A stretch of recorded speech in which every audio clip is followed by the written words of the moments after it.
All right. Sorry. All right. Welcome. It's Wednesday, 4th of March. Market has just opened 8 minutes ago. And I think we are seeing, I think in individual names, we are seeing slightly more aggressive movements. But in the in the markets in general, in the SPY, we are only up 0.1%. Triple Qs are up 0.5%. And the Dow Jones is down 0.1%. So you could say that we are more or less flat. Now, earlier today, we actually got reports saying that, there could potentially be a s- I wouldn't say a ceasefire, but Iran is ready to talk finally, right? So I think that was why the markets in the pre-market, some of the companies started to go up. I'm not sure if that is why crypto is going up, because if you take a look, let me just. I think Ethereum is up close to 2100. This was a pretty sudden move today, and let me just go to the 4-hour time frame. You can see this move happen from 1950 all the way up here in just the last couple of in just the last 24 hours. Welcome everybody. So today we're going to be talking a little bit about what's happening in the markets, and then at the same time, going to cover things that we have done in this portfolio. Because if you take a look at the portfolio position, yesterday we were at around 99,000, and today we are already up past the 100,000 mark. So I'm going to take you through some of the things that we have already decided to do in this portfolio, some of the positions that we have already taken up. But I'm going to take you through some of the things that I want to talk about during this live stream. Now, the first thing I want to draw your attention to is, uh, I mean, I guess this is really something that when I look at it, okay, I do understand, yeah, why people really believe in the AI movement, because I think this video is really, yeah, quite realistic. Let me share my screen. Let me know if you have problems listening to.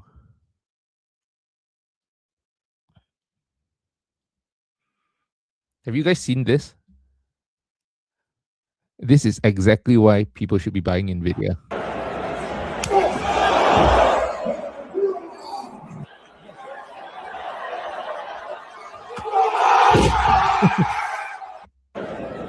Okay, sorry, I need to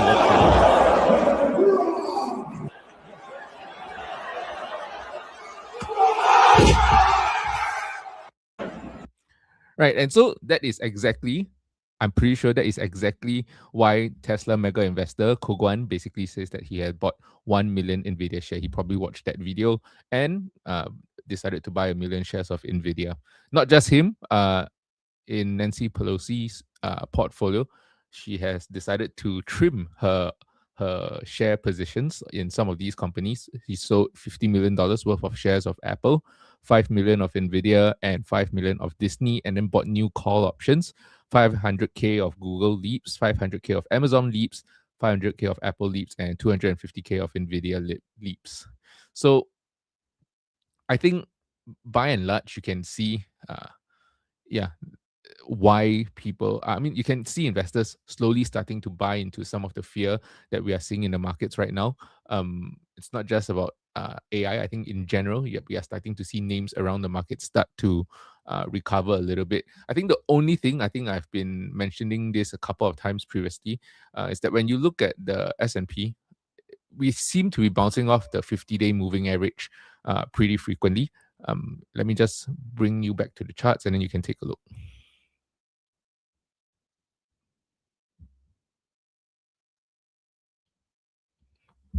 So if you take a look at the charts, I think my concern over here is more of a technical concern than anything else. Because let me just, if you take a look at the S&P 500,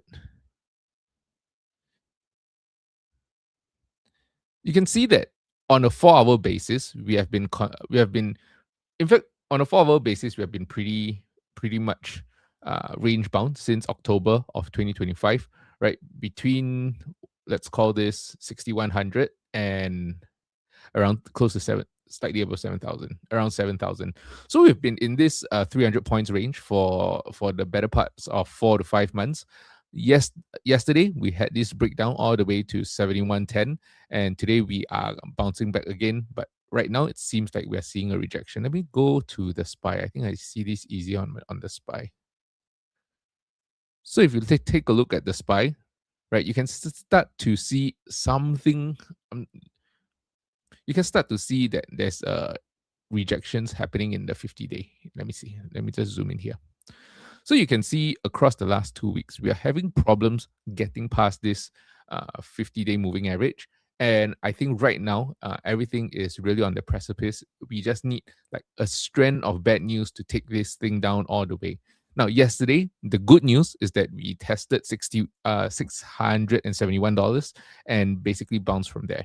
So I think if we do see things in the Middle East get worse, or if we do see some sort of macro uncertainty, wouldn't be surprised to see us break down past this green line all the way to the 200-day moving average at around 650, and then that's where we really get a correction in the markets.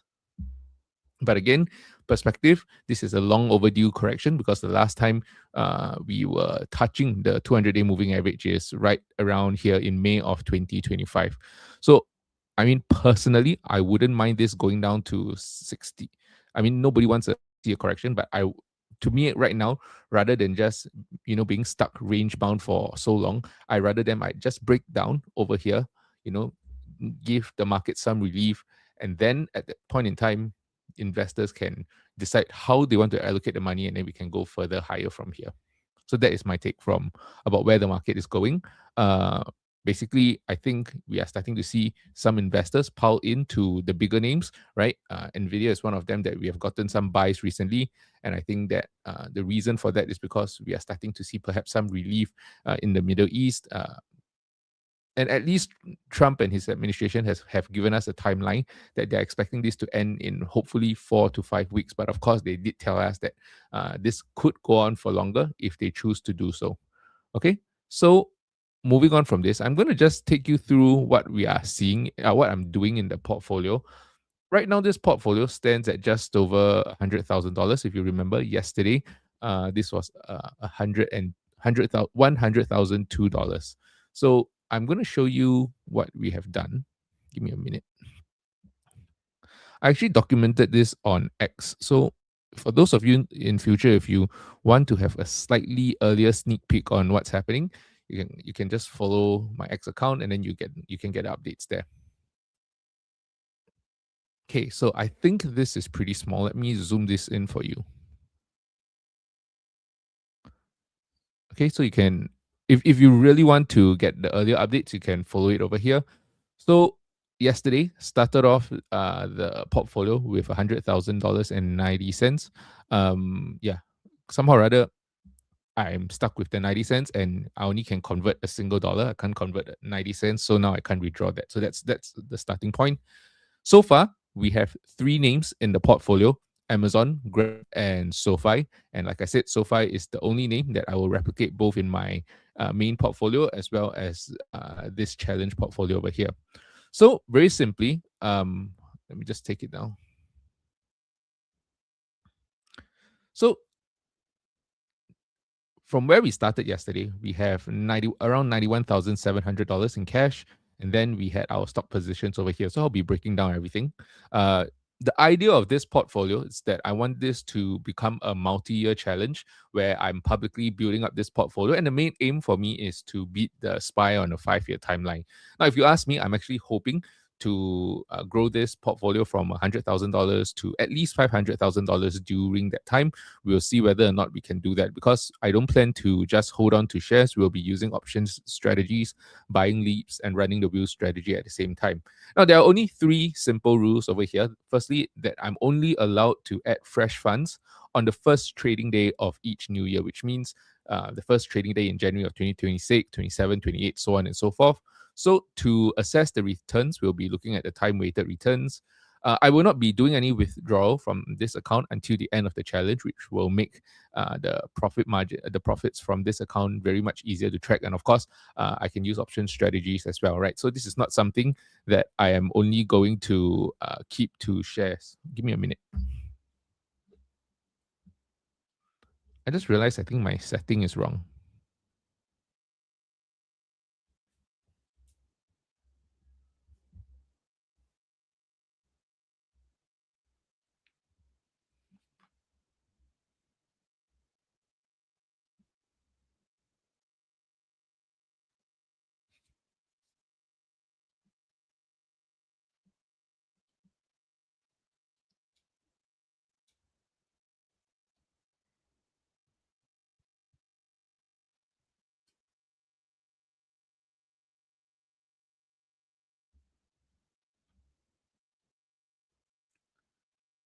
Give me a minute.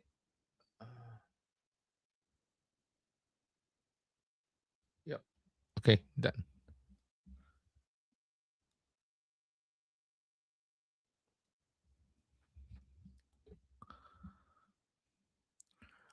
All right, so these are the three basic rules that we are following in this portfolio. So currently, uh, at that time of writing, I had 800 shares of Grab. Cost basis 449. That has since changed because I purchased another 400 shares at around $4 yesterday. So I'll update that later on. SoFi purchased 300 shares yesterday at $18. Right now, this is trading at 18.92, up just over 1%. So not too bad on those positions. I think we averaged now on the Grab position. I think it's currently at around $4.33. Then, when it comes to the options position, we basically sold one put on Amazon, expiring 13th of March, which is around 2 weeks from now, on basically next Friday, at a 195 strike. So we received $267 in premiums from there. And for SoFi, we sold 10 cash secured puts, $17 strike, same expiry, 13th of March. So basically next Friday, received a total of $510. So at the end of all of these transactions, my cash position is $91,779. Right. So that's where I was when I posted this. But later on throughout the day, you can actually see, I'm going to show you in the portfolio later on, that we have made some purchases. So let me go back.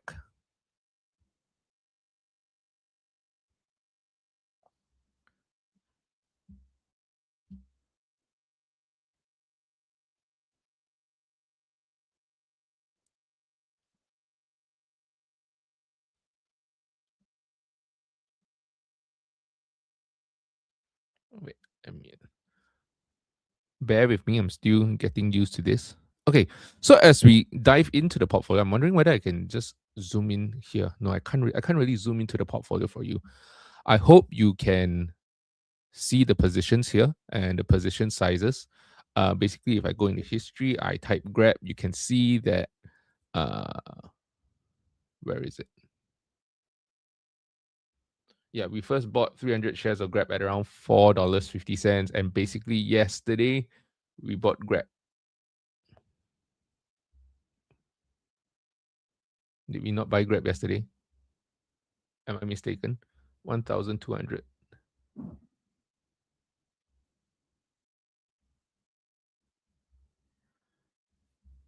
Give me a second. 24th of March. Yeah. Oh, because I'm doing this until 2nd of March. Okay, I should be doing this up to here. Right. So you can see yesterday, the first transaction over here, we bought 400 shares of Grab at $4. So basically, that's an additional 1,006. You can see over here, current price of Grab $4.03, diluted cost $4.33. So we are down around 7% on this position over here. Our SoFi position, like I said, we bought 300 shares of SoFi at $19. I have 10 cash account puts sold on SoFi at $17, but I honestly would just buy SoFi again as long as it's under $20. So I think coming closer to the 13th of March, if we do see, I think the reason why I'm a little bit more hesitant to deploy the capital right now is because we are only in day 4 of engagement between the US and Iran. We do not know how things will play out over the next couple of days, even over the next 2 weeks.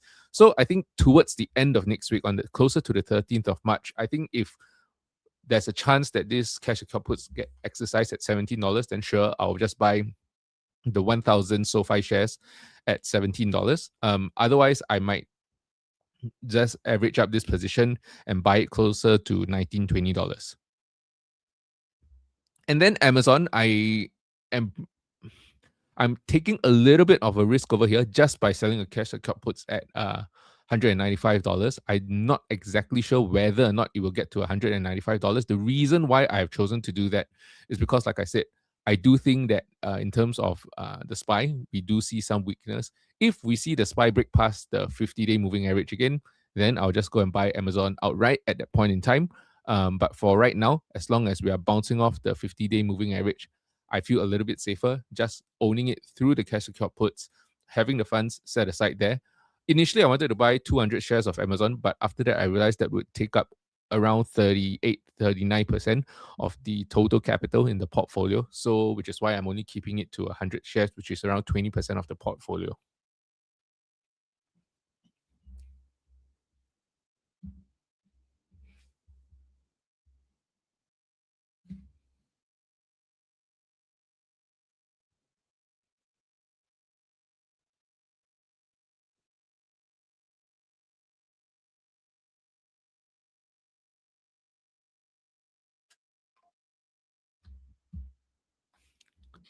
Right. Moving on from there. Okay. So this is basically what we have right now. Now I'm gonna fill in the Excel file with you on screen right now, so you can see how this works. Then in future,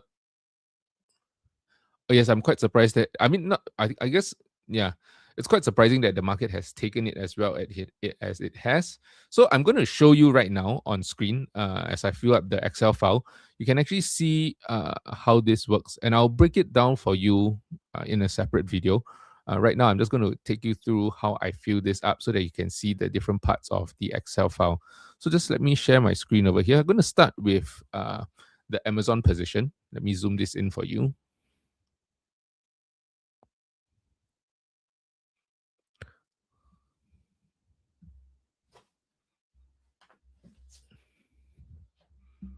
Yes, but I think Berkshire has been sitting on their largest cash position for quite a long time.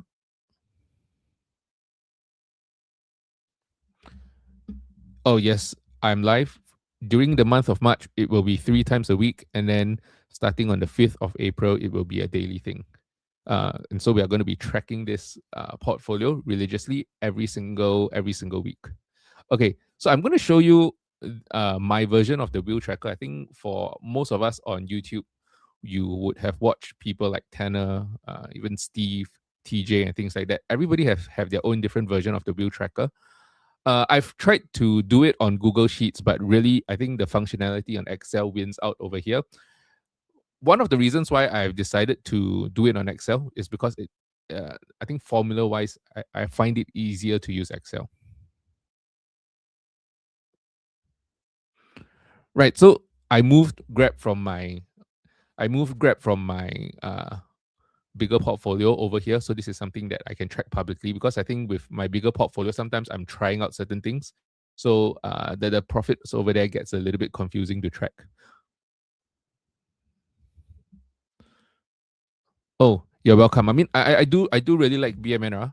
Then I'm going to release a video on BMNR tomorrow when I'm not streaming. But basically, the idea of that video is that I will buy when Tom Lee is starting to buy, and Tom Lee has basically hinted that that might be pretty soon. So, which is why over the last couple of weeks, my DCA into Bitmine has slowed down a little bit. And if what Tom Lee is hinting at is true, then I may start to reaccelerate that dollar cost averaging into Bitmine. So, how this works? Oh, is Amazon at 214 today? Oh, is Amazon really at 214 today? Wow, if that's the case, I just realized that. Oh, it's really at 214 today. Okay. All right, let's see how this will end up playing out. But basically, anything below 220 for me in Amazon, I'm happy to get. And I will do a more detailed video on Amazon. But I'm just going to talk about the wheel tracker right now so you can see how this all works. Now, so basically here you get the information about the company, right? The ticker symbol, when I last updated it. Okay, it's no longer 5th of April. This is 4th of March, 26. Right, currently the price of Amazon is $214, and a multiplier 100 is because per option contract, right? It gives you ownership of 100 shares, which is why Although you may see later on, I'm owning one contract, but everything needs to be multiplied by 100. So I'm just fixing this over here. The base position is basically what I plan to start off with. I hope to start off with around 100 shares of Amazon, around the 210 kind of range. So, which is around $21,000 of capital invested. And then from here, um, this third column over here calculates for me the profitability. It shows me how much premium I unrealized on my options positions and how much has realized. So yesterday I've already shown you that we closed $229 options position on the 28th of February, and we basically yeah, correct. And so we basically kept the profits off ourselves, $267, and we have a we have a realized premium of $229 over here. Over here, it's share transactions. This segment will basically be share transactions throughout the year. There's basically two columns over here. So I can pick an action. For example, if I decided to buy 100 shares of Amazon at $200, right? You can see over here, the number of shares has now changed. The starting position at the start of the year is 100 shares. Right now, it stands at 200 shares, and this is the current value. Okay, so this is basically what this segment over here is for. Of course, right now, I haven't even bought my first 100 shares of Amazon. So down below, you're going to see the wheel tracker. This is where it differs slightly from some of the other wheel trackers you might have seen online. The first part, very similar. You have the date open, and then you have the action, which means that we're either selling a call, selling a put, right? If we are buying puts and buying calls, that will be recorded separately in another spreadsheet at the front over here where I'm doing the overview. This page is not completely done up yet. So right now, I have one contract on Amazon expiring on the 13th of March. Strike price, what's my strike? Let me just go and take a look. Was it at? My strike is at 195, so I'm pretty sure I typed this wrong. $195 over here. So the price per contract is $2.67. Now you can see today, because Amazon is back at 214, this contract is only worth 61 cents now. So if I were to close it now, I would realize a 7% profit, which means keeping around $206. Now the reason why I'm choosing not to do it is because there's really no reason for me to do it. Firstly, if it goes down to 195 by next Friday, I would love to own Amazon at 195. If it doesn't, then I'm basically leaving around $55 of meat on the bone, right? So no point of me closing this. I'm just keeping this. I'm just going to let it expire worthless. Otherwise, I am going to just buy Amazon at 195 if it really gets down to that strike price. So currently, the status over here, open and close, actually helps you to switch between the realized and unrealized premium. So you can see when this is closed, all the unrealized premium gets added into the realized premiums over here. All right, so when this is open, it counts as unrealized premium. Once this is closed, this is going to be counted as realized premium. So the next thing, this is something that in the past I didn't do when I track my options movement. Because of that, I have said this story a few times before. When SoFi was trading at $4 to $5, I thought I had $60,000 to buy, but I accidentally let some put options I accidentally let some $15 SoFi shares get put on me when SoFi was trading at $4 to $5 because I wasn't paying attention to the intrinsic and extrinsic value. Because of that, that wiped out my $60,000 and increased my cost basis. Okay, so that's my story regarding intrinsic and extrinsic value and why it's important. So this over here, if you take a look at the formula, I can zoom it in for you, maybe. Can I zoom it in? Not really. If you take a look at the formula, I'm not going to explain it in this video because it's going to be relatively complicated. But basically what it means is that whether or not there is extrinsic and intrinsic value left is really dependent on the price of the shares. So I'm just going to show you with this Amazon position right now. So currently, the put option we sold yesterday for $2.67 is only worth 52 cents right now. And what this means is that the intrinsic value over here, as long as it's below zero, negative, which is why it's red in color, we are perfectly fine. And 100% of the 100% of the options value is made up of extrinsic value, which means we can just wait, and this 52 cents will eventually be ours as long as Amazon trades above $195. The assumption of me telling you this is that most of you would have been following people who have done options for some time, understand the basic premise of intrinsic and extrinsic value. And then we also have a warning sign over here. So for instance, let's say the extrinsic value gets to around 10% of the, less than 10% of the overall value. Let's do 9.9. Then you can see that the safety or the warning sign over here gets triggered. And then that's when I'm basically advised by my own formulas over here to roll the position. Usually I realized when there's around 10 to 15% of extrinsic value left on the contract, then there is a danger of early assignment. So if you are not comfortable with 10%, you can actually do 15%. But I'm a little bit more aggressive with how I run my wheel strategy, which is why I've chosen to just use 10%. If it gets put on me, then that's perfectly fine. If the shares get called away, I'm also perfectly fine in that scenario. But basically for me, over here, I'm not too concerned. I'm okay to work with a 10% extrinsic value, which means that if the contract is worth $1 and the extrinsic value is 10 cents or less, then that's when I'll decide to roll the contract. But I know some people do it between around 15 cents or so. That is a lot safer. You take on less risk of early assignment, but at the same time, in fact, I would find that most of the time, the options does not really hit that strike price if you actually price it, or if you actually use the correct delta, right? So it really depends on the strategy. And I think one very important thing to take note of is that when you run these kind of option strategies, you have to bear in mind that you do not make the most money through the premiums. The premiums are there to give you the holding power so that you can hold through the volatility. And the real way that you make money is actually by owning the shares and waiting for the shares to appreciate, right? So capital appreciation, and what these option premiums help you to do is actually just to tide through the volatility, so you don't have to be waiting for the shares to be profitable and knowing when to sell, right? So you can actually generate some income for yourself. So this is the extrinsic value part. I will explain this in a little bit more detail because I plan to do a more deep dive into options and teach it in a way that help myself to learn. So at the end of it, towards the end of this column, basically I have the date that I have officially closed the options. Right now, the assumption is that I'll close it on the date of expiry, 13th of March. If it is earlier, for example, we close it on the 10th of March, you can just write it here. And then you can see that the duration changes. This is the total number of days that the contract was open. Why is this important? Because this affects the monthly yield, right? So on 13th of March, let's say it expires worthless. Between yesterday, 3rd of March to 13th of March, there's a total of 10 days. And let's say we let it expire worthless, which means that we keep the entirety of the $267. Now, between now and 13th of March, I need to keep a $19,500 worth of collateral on my balance sheet.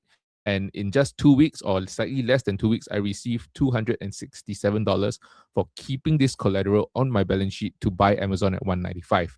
And for that, I receive a monthly yield of 4.1%. So how does this 4.1% work? Again, for those of you who are new to this, if you take $267, you divide this by $19,500, you end up with actually 1.3%. So how did 1.3% translate to 4.1%? Because if you take a look at what we are calculating over here, we are actually calculating the monthly yield, right? So if you think about it, from 3rd of March all the way until the 13th of March, it is actually only 10 days or 8 trading days. And so that's why receiving a 1.3% yield over a 10-day stretch, or over 8 trading days, is the same as receiving 4.1% over the entire month. So the formula over here is very simple. How we actually do it is that we take the actual yield, which is the 1.3%, divided by the total number of days. Okay, so you can see over here, basically I take this 1.3%, divide this by 10 days. And from here, I'm assuming 30 days in a month. And that's how you get a 4.1% yield. Okay. That's how we count our monthly yield. This is the premium per day. And at the end, profit. When we say profit, we mean that from the options position, we are not talking about the capital appreciation, because capital appreciation will be recorded over here. So the important thing over here is that even though it may seem like I'm buying 100 shares of Amazon at $210, which is where I eventually hope to buy it, the moment I recognize these two, if I buy Amazon, if you think about it, if Amazon at $210, that would actually mean that I kept most of the premium. I kept all of the premium because it never ever hit $195. And so if you offset the premium from the amount of money that you use to invest into Amazon, right? You end up with an adjusted cost basis of just $205, which means that buying Amazon at $210, I already have a 4.7% profit. So it helps you to build in that buffer should there be any price volatility, right? So of course, if we manage to get Amazon lower at 205, then that would mean an adjusted cost basis of $200. So it really it remains to be seen where I end up buying Amazon between now and next week. The reason why I'm not too keen on deploying capital at such a quick pace is because I'm not too sure what's going to happen with the war. I'm not too sure what's going to happen in the Middle East. Yeah, and because this portfolio is not the biggest, I want to be a little bit more strategic at when I decide to deploy the capital. I've decided to buy SoFi right now because $18 really is a no-brainer. Even today at $19, I'm a little bit tempted to just add 200 shares, bring up the average a little bit, but I just want to have a slightly bigger position of SoFi. And the plan eventually is for SoFi and Amazon to take up around 50% of the portfolio, and for the other companies to perhaps take up 5 to 10% each. So if you do the math, if I plan to have SoFi and Amazon at around a 50% holding, Grab right now is around a 5% holding, right? If I'm not wrong. Yeah, you can see over here, I bought the 400 shares at $4. This basically calculates the current value. So I was working on this. There are a couple of companies you can see over here. It's blank right now because I'm going to do this along with you. And I'm going to talk about some of the companies that are currently on my watch list. And I can't tell you that I have 100% thesis on these companies right now. But one of the things that I do consider, specifically just for this portfolio, is actually the share price. Because this is such a small portfolio that I have to run an option strategy on it. Otherwise, we'll just be sitting here and staring at the portfolio. So because of that, I need to invest in companies where I can buy at least 100 shares of without taking up too much of my capital.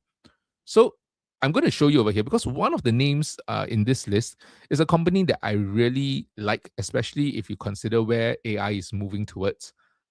I may end up adding it to my main portfolio instead and still covering it on a regular basis. But this is not really a company that many people has spoken about. So I'm going to show you my bookmarks over here. Now, if you're wondering how I actually find companies, a lot of the times I go onto Finwiz and then I just filter out by growth rates and multiples and things like that. Sometimes I also come on X to read through articles and to find certain ideas and then to look into these companies. However, my personal opinion is that sometimes some of the companies that you find on X are a little bit too hypey. So not always my favorite options. There are a couple I think there are a couple that have done well, definitely. I mean, like, for example, Oscar last year, depending on when you bought it, for some people, it would have done fairly well. I mean, I did decent, bought at 13, sold at 19, but eventually you can see where Oscar is today. And I think a lot of people did not get out in time because the popular train of thought last year around Oscar was that it was going to $30, $40. But as we have seen towards the end of this year, things in politics can change policies very quickly or introduce uncertainty to policies very quickly. And that is why Oscar finds itself down all the way back where I started to buy it in the first place, which I would say again, it is starting to get interesting at these prices once again. But Oscar is not in my shortlist. So I'm going to show you my shortlist and then I'm going to discuss a little bit about that. If you see in let me just share my screen over here.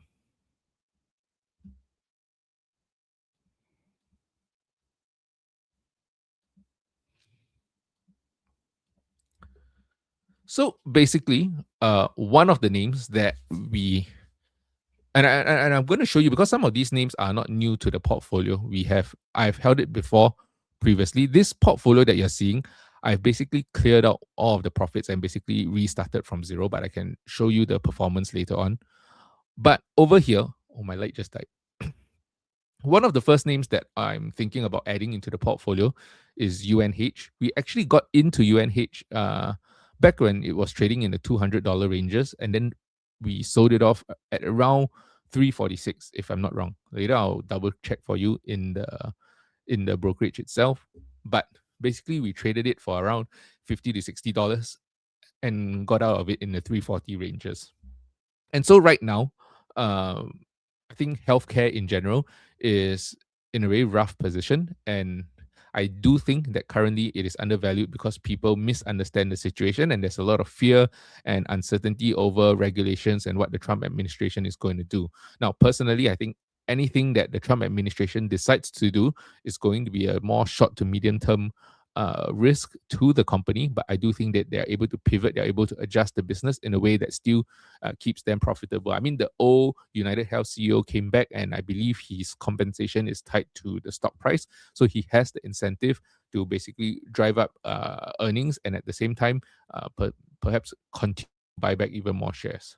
Now, the second company that I'm considering is actually Alibaba. Now, Alibaba, also another company. I think I bought it in the $80 to $100 range and then basically sold out of it, I think at 150s.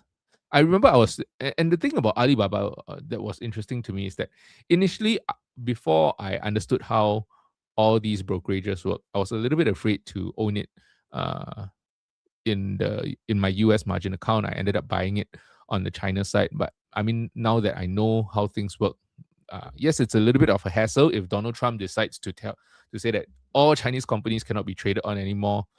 It's going to be a little bit of a hassle if they delist and things like that. But for the sake of being able to run an option strategy on Alibaba, I've decided to take the so-called quote unquote risk. I wouldn't say the risk is that big at the moment, but risk nonetheless, and to buy them on the US markets. Now, although I started off with these two companies, to be very frank, these two companies are the bottom of the list when it comes to the short list of companies that I'm looking to go for. I would say that these two are fairly big companies already. And what I'm hoping to do is to look at companies that are a little bit more faster growing. Now, United Health, you see, the problem with United Health is that because it is trading at close to $300, if I want to run an option strategy on this, I would likely have to end up buying 100 shares. 100 shares at, even $280 to $300, that's anywhere between $28,000 and $30,000 allocated to United Health, which would make it one of my biggest positions. And I'm not at a point where I want United Health to be the biggest position in the portfolio. So what I may end up doing is to buy leaps on this position, and to, 2 years, 2028 leaps. So that's what I might do to also gain exposure to United Health and things like that. For Alibaba, I see the Chinese market as a hedge to the US market. I think when I listen to commentary online on X, I think my commentary, if you just look at my X, it is very US focused. But I think for me, because I am living in Singapore, I can see for myself the effect that Alibaba is having. I can see for myself how China is literally sending out their citizens to every single part of the world. You go to Vietnam, it's full of Chinese people there. You go to Thailand, it's full of Chinese people there. You come to Singapore, we have an entire mall in one of our industrial area bought over by a Chinese developer, and the whole level one of the mall is now Chinese food, right? So I think whether or not you agree with their ideology, the fact is they do have money, and I would say that China people or Chinese people from China themselves, they also want to move their capital out of China. And I think by investing into some of these other countries, that's how they do it. And so as Alibaba gains a bigger foothold in the Asian market and in the Southeast Asian market, I do believe that there is room for growth over here. I think my main concern with Alibaba is that I'm not too keen on their management team. I really liked them previously when Jack Ma was the CEO. Since then, they haven't been able to hold down a capable CEO for a long period of time. That's what I would say. Like I'm not too sure how I feel about the management team in Alibaba right now. Yeah, I just feel like there's no one there that I particularly trust with the company. I feel like they're all just trying to keep in line with what the CCP wants and not really aiming to grow the company that fast. So that is my concern about the company. But the market opportunities in front of Alibaba and seeing the way that they're moving in the Southeast Asian market makes me think that there is still some sort of an opportunity there. And of course, if fear were to enter the US markets, naturally capital will flow into the next biggest market, which is the China market. At least, yeah. I'm not too sure whether things will flow into the European markets. Maybe, but my bet, and when I'm talking to investors on the ground, at least in Singapore, that if the US market starts to show some weakness, a lot of capital is planning to go into the Asian markets. Okay, then we start to get to the exciting company. One of the companies that I'm actually thinking of covering is ASTS, and I would have to say that I am not particularly familiar with this company right now. I understand the premise of ASTS. I'm not very familiar with the numbers. Something I'll have to look into. Right. Moving on from ASTS, then I'm looking at C Limited. I already have Grab in my portfolio. I've always been waiting to buy C Limited below $100, and the market has given me an opportunity. Let's see where it's trading at today. Today it is at $87. Right. So it's already recovered $10 from the lows yesterday. Likely, I would think that it's going to close the gap that we are seeing. But whether or not, I mean, when I look at the results, it's really not that bad. If you take a look at what I'm sharing on screen over here, this is Stock Market Nerd. They C Limited actually beat revenue by 4.6%, beat e-commerce estimates by 4.4%, and beat their fintech estimate by 9.6%. Now, they missed their digital entertainment estimates by around 3.6%. To me, this is not an area of them. This used to be an area of business that was driving growth for them. But I think right now they are putting a lot of their efforts into growing their e-commerce business as well as their fintech business. So to me, their digital entertainment missing is really not a big deal. They beat their EBITDA estimate by 3.7%, EBIT by 6.8%, but they missed on EPS by around 12 cents. So I really have to dig into why they missed on their EPS. But right now, I think their valuation is much better than when they were trading in $100, $120 ranges. So I think a lot of people in Singapore that I know got in around the $30 ranges. At that point in time, I was stuck holding my SoFi shares, so I didn't manage to get in. But since then, it's rallied all the way to $199 and come all the way down. So I do believe at $199, it was really pretty expensive. I think we are more or less at fair value right now, based on what I remember about their business, but I have to take a deeper look at them. I think Shopee and Grab both are humongous business in Southeast Asia. I mean, I literally just used Shopee and Grab today, right? I just used Shopee before I turned on my live to buy some cable ties and things like that. So it is basically Amazon in Singapore. The next thing the next company that I'm interested in is something that Chris Camillo talked about over here, AS. Give me a second. So the reason why I got interested in this company, Amir Sports, is because they own two brands which really interest me, and that is it's over here. Two brands that really interest me, which is Arteric and Solomon. Because last year when I went to Canada and I went to Europe, these two brands really stood out to me. I was pretty skeptical, especially for the Arteric jackets, because I mean they really seem really pricey. But I mean, after hiking in the Yukon in the rain with the jacket, I think I'm convinced. So I really like these two companies as a brand. I never knew that you could invest in them. Me, this is more of this is more of basically broadening the portfolio, going into a space where it's a little bit where you're a little bit more sheltered and you don't have a fully tech focused portfolio, right? I've previously explored companies like Lululemon, like Nike, but if you ask me, although I have bought quite a bit of stuff from Lululemon, I do have to say that I can see that Lululemon is currently losing out to some of the newer brands like Alo.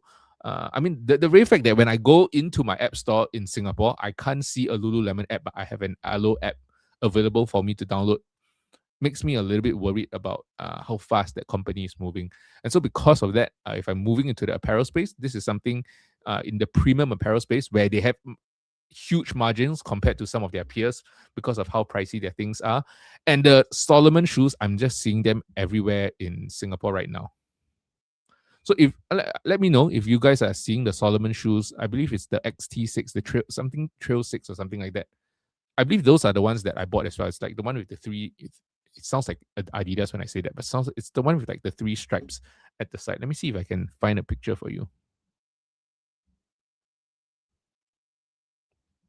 Is it this? No, it's not this. It's not this one.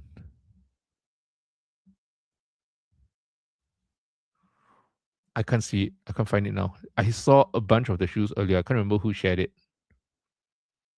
But yeah, let me see. Am I doing daily lives now? Yes, okay.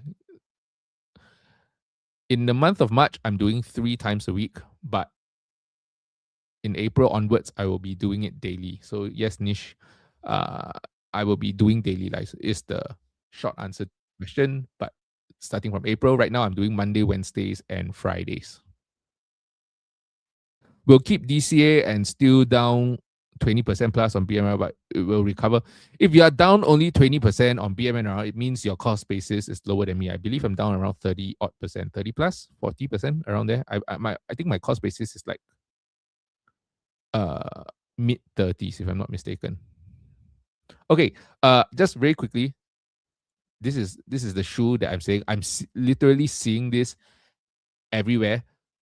When I was hiking in Canada, I feel like every other hiker that passed me was wearing this shoe. So and then when I came back to Singapore, I am seeing it as well.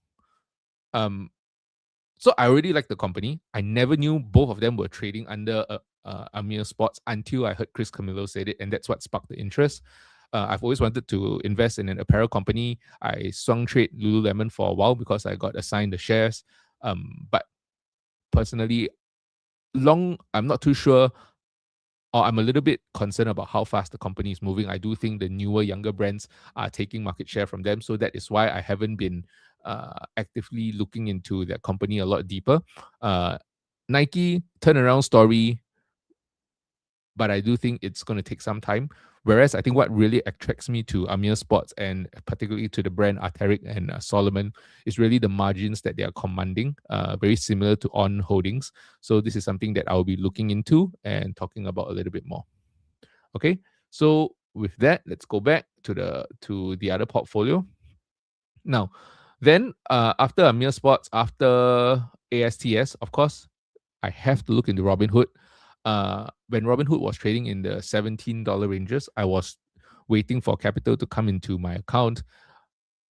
Then it ran all the way up to the $30 ranges, and I thought, oh, you know what? Double in such a short span of time. I'm going to wait for it to come down. Never ever come down, and so that's why I have this, and that's why really one of the lessons I've learned is that if you know that you have picked a good company, then really a 50% to even 100% change in valuation, sometimes in the long run, doesn't matter. I'm not saying that buy irregardless of the valuation. That is not what I'm saying.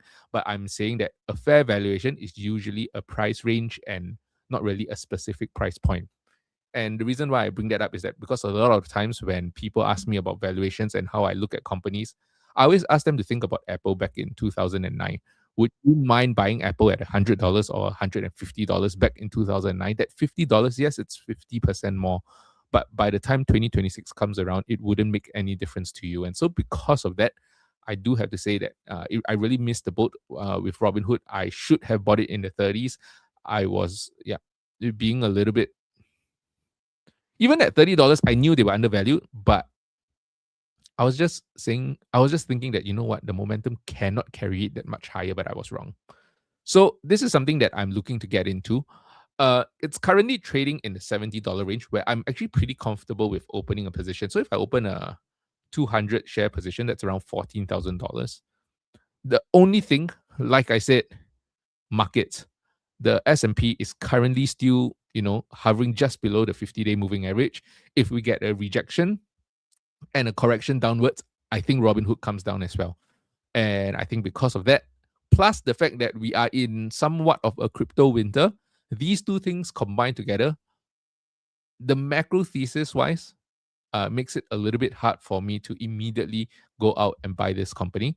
But it is something that is definitely on my watch list. And then we have the very popular name on X, Global. When I first heard about the name, I really thought that it was just another hype name like Oscar. It's probably going to have a pop sometime this year and come back down again. But as I look more into the thesis, as I look more into the numbers, because you're going to see on my Instagram, this is one of the companies that I'm covering soon. The numbers are actually pretty good. I do need to take a deeper look because when I heard about Zeta, I thought that they were just going to be another trade desk. They're going to eventually pump and then come all the way back down. But it seems like they do have things that differentiate them from the trade desk, and I have to look into it a little bit more. It is an interesting story. A lot of people are saying this, right? I know this guy Wealth Matica. I believe he went on one of the YouTube channels. Is it Amit or Tanner's channel to basically share his thesis around Zeta Global? A lot of people recently have been talking about this. In one of the CEO of Zeta Global basically says that we could potentially hit $10 billion of revenue per year by 2030, 2031. My point again is every CEO is going to tell you that they're going to hit this kind of projection. I mean, even HIM's CEO tells us that he's going to hit $6 billion of revenue by 2030. Can they do that? That is a totally different question that I need to look into the company at a little bit more detail to be able to tell you that. Now, if you ask me, can HIMS hit $6 billion by 2030? Despite all that we are seeing right now, I do think that there is a high probability, more than 50% chance that they're able to do it. Zeta Global, I have completely no idea at all. What is my end of year target for SoFi with all the macro issues? Oh, you know what? I actually did a video on this. If you ask my heart, I'm going to tell you $45. In fact, I believe that my exact number was around $48 and something. Can't remember. That's what I hope will happen, which means we see a quick resolution to the conflict in Iran. And then after that, it might have some volatility between July and October when the midterms are happening. But then we go up from there, end the year mid 40s, $45 to $48. I believe in my best case scenario, that was my projection for the end of 2026. Like I said, I don't think that they are going to hit the $45 target by June. I don't think anybody disagrees with me right now. I think when it was at $30, $32, people are saying, no, they can definitely hit. But I think with where they are trading at today, going back to just $32 all-time high by June would be fantastic in and of itself. So I don't think that they're going to even hit the second tranche of their offering by June because they would have to reach $35 and hold $35 for 90 days, which means they would have to do it by sometime in March. And I doubt that that would really happen over the next 10 to 20 trading days. So for me, bull case, mid $45 to $48 for SoFi by the end of the year. What I think is likely is possibly a recovery to all-time highs. Means we're going to go past $32.75, probably around $35. And the management team will then sign a new compensation plan thereafter with new stock price targets. Because Anthony Noto just bought $1 million worth of SoFi shares. And I really like how he came after the dude that called him up for it. With some nonsense about, oh, because you're so rich, $1 million doesn't mean anything to you. It's not a big buy. It's just symbolic and all that nonsense. I like how he come out. And I think sometimes as people sitting on across the computer screen from the person, we forget that, these people, these CEOs are people too. And what he says is really true. I could spend $1 million on my family. Why must I spend it on a symbolic gesture to buy SoFi when it doesn't really make much of a difference to the overall thesis of the company? So I don't understand where he's coming from. Right? So Zeta Global. So far, just a reminder, because now that there are nearly 20 of you over here, I currently have 3 positions in my portfolio. Going through some of the shortlists that I have, I'll be putting out videos on all of these companies in the next couple of weeks. UNH and Baba, those are my safe picks. I'm picking UNH and Baba basically for a hedge against a bad macro. I think healthcare is pretty safe. It's already undervalued. They are trading at extremely low multiples. So even if the market crashes, how much more lower can they go? Alibaba thesis slightly different. I am bullish on Asia. Yeah, and I think there's a lot of I think there's a lot of prejudice against China, but personally, I can separate the China people and the CCP themselves. CCP, they're out. I don't like, but hopefully they don't come after me. But I think in terms of the China people, how business minded they are, how hard they work, I can see why Alibaba makes sense. But my concern with Alibaba, like I said, is their management don't really have anyone that I feel is extremely competent right now.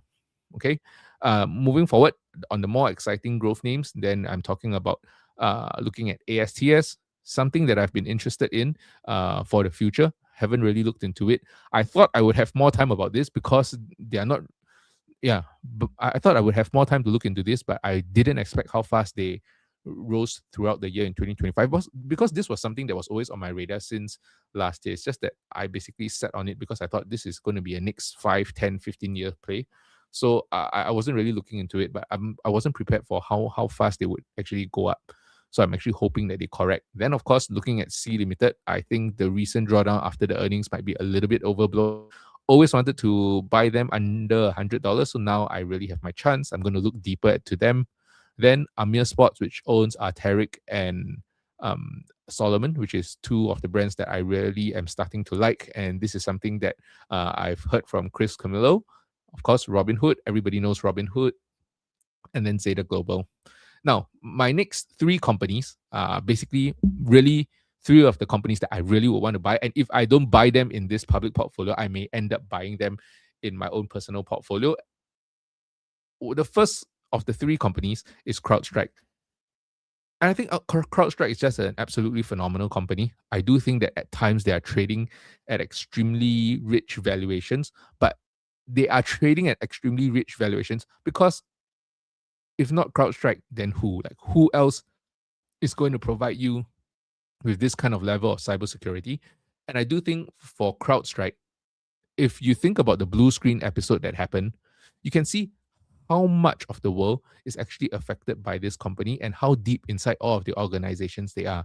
I mean, like the Singapore airport practically stopped working on that day when CrowdStrike had that outage. So for me, I do think that this is, especially going into the AI economy, where there are going to be more and more emphasis on agentic AI. I'm pretty sure someone is going to find a nefarious way to use an agentic AI to, start carrying out, nefarious activities, and that is when CrowdStrike is going to come in. I do believe if you're talking about AI disruption, cybersecurity is something that might not be as easily to disrupt with just vibe coding. I don't think you can vibe code something.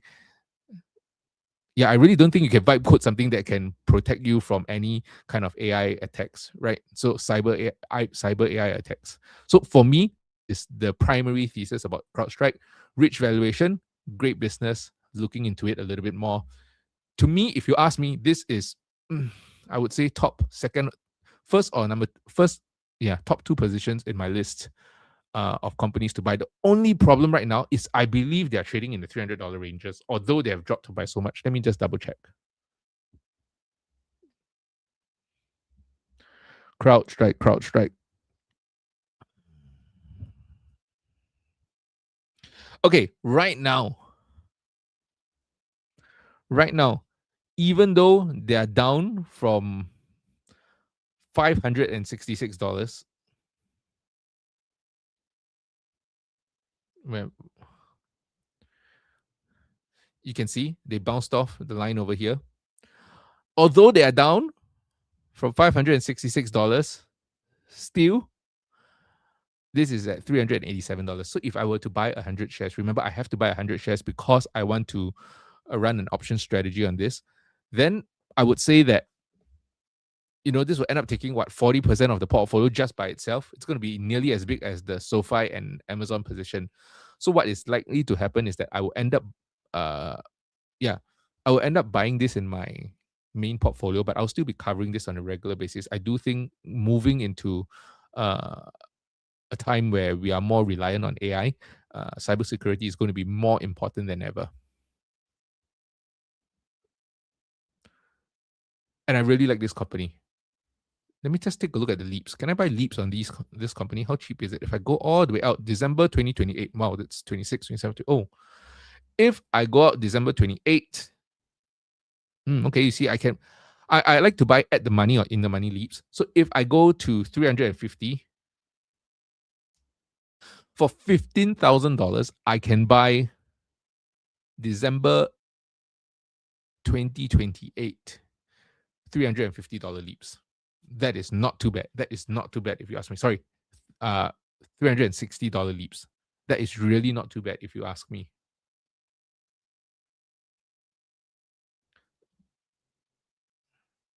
Okay, I will do a deeper study into CrowdStrike and then we will talk about it there. Next company that I'm looking at is actually Iran. Iran is something that I was looking at last year again because I was strapped up in my cash was strapped up in like HIMS, in SoFi, in BMNR, in Google and AMD at that point in time. I did not have the resources to deploy into Iran, but Iran has done really, really well. I was hoping to buy it in the $30 ranges, and once again, the market has given me an opportunity to buy it in the $30 range. Now, I have to say that I understood their business back in 2025 when I first started to look at it. I didn't really follow why they dropped all the way from $76 back down to $38 recently. But I'm thinking that, oh, today they're up 10%. Okay. I guess all of crypto is recovering as the as Bitcoin and Ethereum starts to recover. But still, they're still within that 10% range, right? $38, $43, it's fine.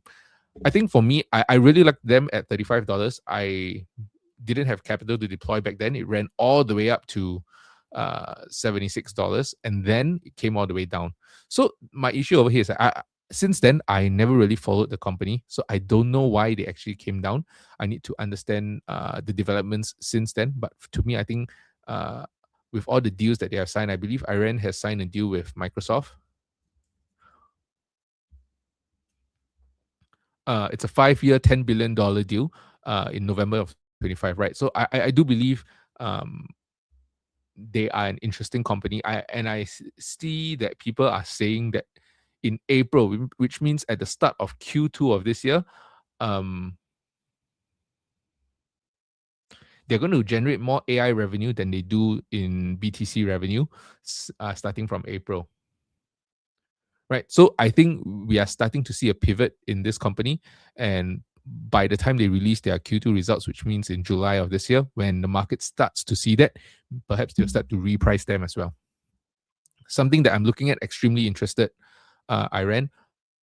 And like I said, top two, I think I would put Iran at number 3, CrowdStrike at number 1 or 2, and then the other name that I'm looking at is actually Circle, because I think all of you who have been following this channel for some time, you would know that I'm pretty bullish on Ethereum and on fintechs in general. And I think I feel comfortable in that space, and I think Circle, with their control of stablecoins, falls very perfectly in that circle of competence that I operate within.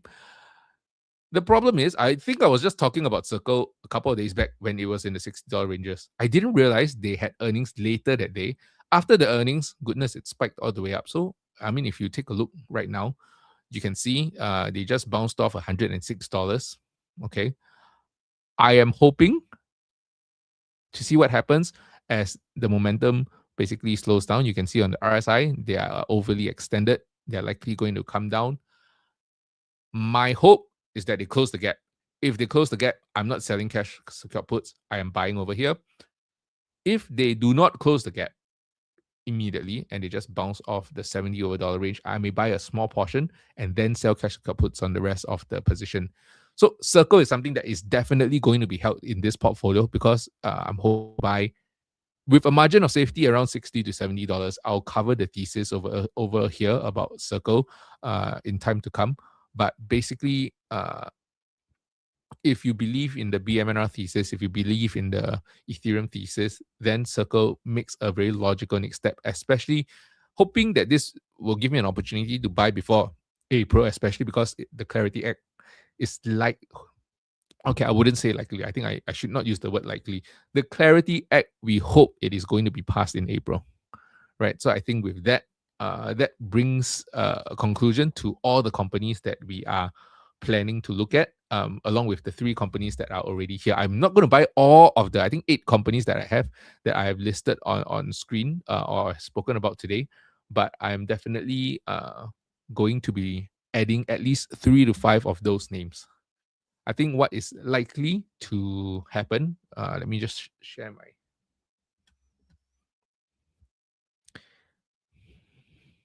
So if you ask me, this is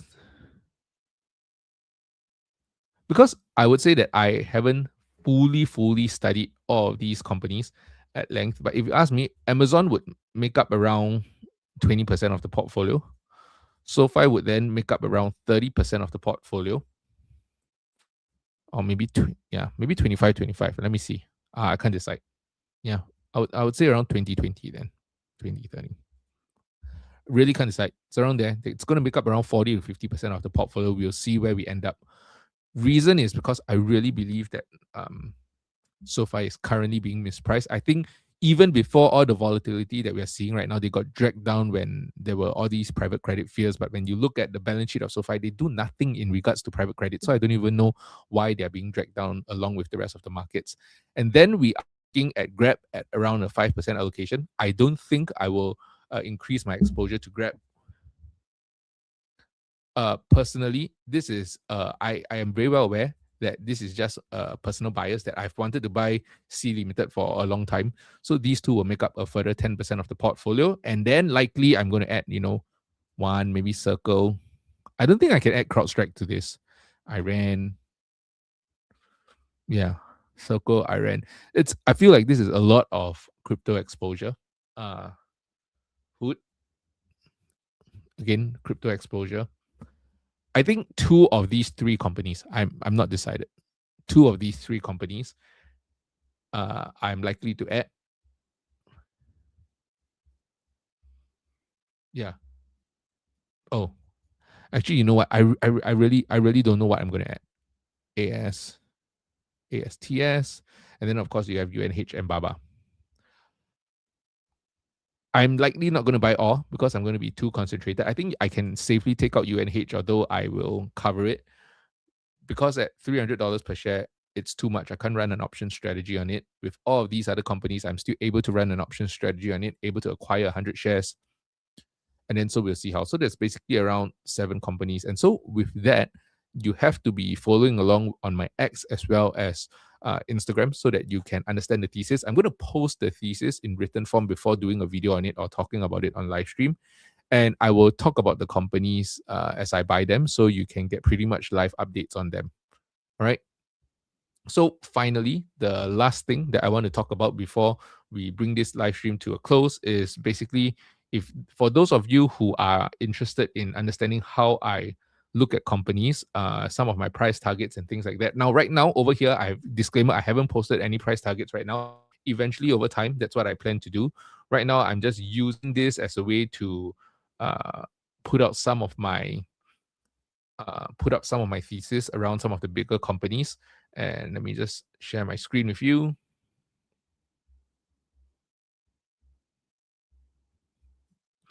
So on Monday, I showed you this Instagram page. It's Elijah Cheng. You can follow it and to understand some of my thesis around the company. Last Monday, we basically had the earnings review from Amazon, from SoFi, and from Google. So on Tuesday, we posted the NVIDIA earning reviews over here, which is why I started off today's stream with talking about people who are buying NVIDIA and how people seem to be a little bit more confident in getting back into certain names within the market, although the SPY itself is still relatively weak in terms of a market structure. and this is basically my Nvidia's review. You can start to see their data center revenue start to tick up again. I think I say tick up again as if they have slowed down a lot. They basically slowed down from nearly 300% growth to 50% growth, and right now we are seeing them re-accelerate to a 75% growth. Net income, insane, right? Over 40% margins for a hardware company. If this carries on, if they reach their $320 billion of revenue at a 50% margin, we are going to see net income of around $160 billion. I believe if that is the case, only Saudi Aramco can beat them this year. But with all the conflicts in the Middle East, and their production possibly stopping across the next 1 month, because I used to be a chemical engineer, so I know that once you stop production, it's going to take at least 30 days to ramp up production again. So they're going to lose around 1 month of production because of the conflict that we're seeing. So that may just clear the way, even at $160, for Nvidia to become the most profitable company in the world in 2026. Right? And then free cash flow, again, insane. A lot of people are arguing about the circular financing.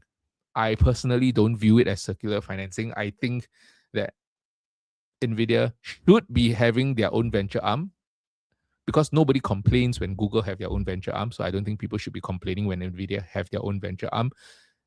It just so happens that they're investing into the companies that are building AI using their chips. And I think that is perfectly fine, because for all of these companies like OpenAI, Intel, it doesn't matter whether or not they get the money from a bank or from Nvidia, because at the end of the day, once they receive the investment, what the company chooses to do with the investment thereafter is absolutely up to them. So if OpenAI gets 10 billion from a bank, buys Nvidia chip, it's no different from Nvidia investing $10 billion in OpenAI, and then they use that to buy Nvidia chips.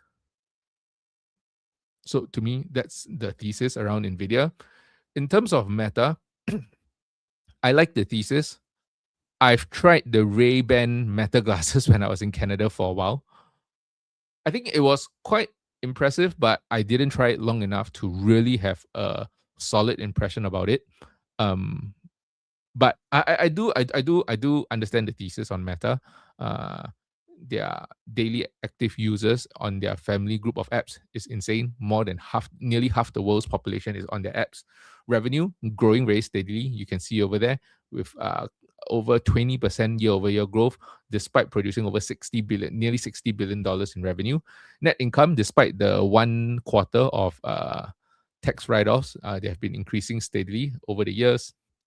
Free cash flow, very high as well. I think the worry over here is that if Blue Owl really goes under the water, they will end up having to fund their own data centers themselves. And then in that case, in that particular scenario, then of course their balance sheet will take a hit, because if you take a look on their balance sheet, they have around $81 billion in cash, $60 billion in debt. They are in a position where they can pay off their entire debt using their free cash flow in just over a year, so pretty healthy. But if they have to fund that $30 billion data center built up by themselves and not through Blue Owl Capital, then that's when their balance sheet could get hit, and that's when they'll be settled with more debt than they have cash. And I think investors are a little bit worried about that. But I think in the long run, if you trust Zuckerberg, I mean, he has built Facebook on the platform of Google and Android basically, and iOS. And I think he's hoping that as we move into this new AI super cycle, that will give him a chance to break out from the clutches of Apple and Android. So basically, I cover this on Instagram over here. I'm planning to cover all of those 8 companies that I've spoken about on this Instagram as well. And then I will make them into videos discussing which companies I've decided to invest into. If you ask me, like I said, top priority should be CrowdStrike and Circle. But right now, especially for Circle, it's gone up too much, too fast for me to feel comfortable about. Could this be a Robin Hood story? And then I see this go all the way up to $200? Maybe. But I think with the crypto markets where it is at right now, I would think that there is a chance that this at least retraces a little bit. And I would like to buy with some margin of safety. Yep. And so with that, if there's no questions, I will bring this live stream to a close, and then I will see you on Friday. But I'm going to have a BMNR video out tomorrow, because some of you have asked me about certain price points of BMNR. When do I think BMNR will reach certain price points? And I correlate that to the price of Ethereum, as well as what's happening around the Clarity Act. Right. And so with that, I will see you in the next one.